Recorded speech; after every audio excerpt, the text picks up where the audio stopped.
Hello, welcome to Local Edition. I'm Leslie Leyton.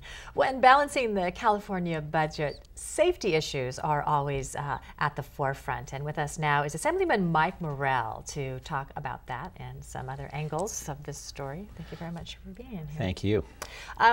When the governor of the legislature balanced the budget, part of what they did is they took the responsibility for state prisoners and shifted it to the county levels. What effect is this having here? Well, it has huge effect in a lot of ways. Number one, as they were balancing the budget, I don't know if they really balanced the budget, because what they did, perfect word you use is they shifted, they transferred, but what you're specifically talking about is they realigned funds, meaning essentially a lot of the debt that the states had, they just realigned or just threw into the cities and local municipalities. They didn't really pass the buck. No, they took the buck giving you the responsibility. Exactly, and that's huge, and that's huge. And one of the downfalls of that, which is irresponsible of, I think our governor, his plan was the realigning of a certain amount of funds, especially when it comes to public safety. Because what happens is it's going to be approximately 40 to 60,000 prisoners in state prison who are going to be released back to each county. Okay, and so each sheriff's department is going to be responsible whether or not to take these prisoners in or release them. And in many counties, they don't have enough cells, you see, and so a lot of prisoners, thousands of them, are going to be released into the state. Now, the next problem that I see is they're considered nonviolent, but let's just say they had a previous history of some, just horrific crime, and they were released, and then tomorrow they get arrested for shoplifting.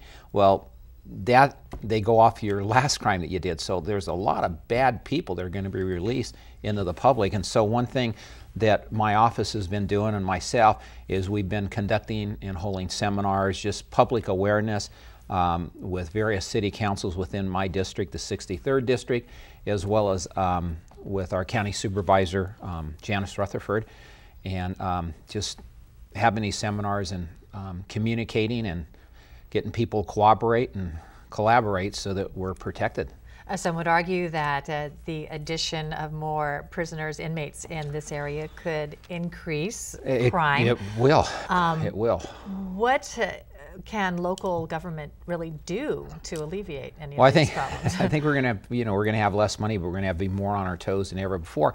But when America first started, boy, we, citizens were active years ago. We used to have ride-alongs in the police department. I think we're going to have to go back to a lot of that, where because citizens are going to have to be vigilant and cooperate and work hand in hand with our police departments to do that. And that's one thing that I felt like I needed to do. A lot of the public didn't, they did not understand how realignment was going to affect their specific municipalities. And so the two things that I've done is, number one, I've held these seminars. Number two, I've released a public service announcement that went to our constituents and just given them the 4 or 5 things that they can do to be vigilant on this.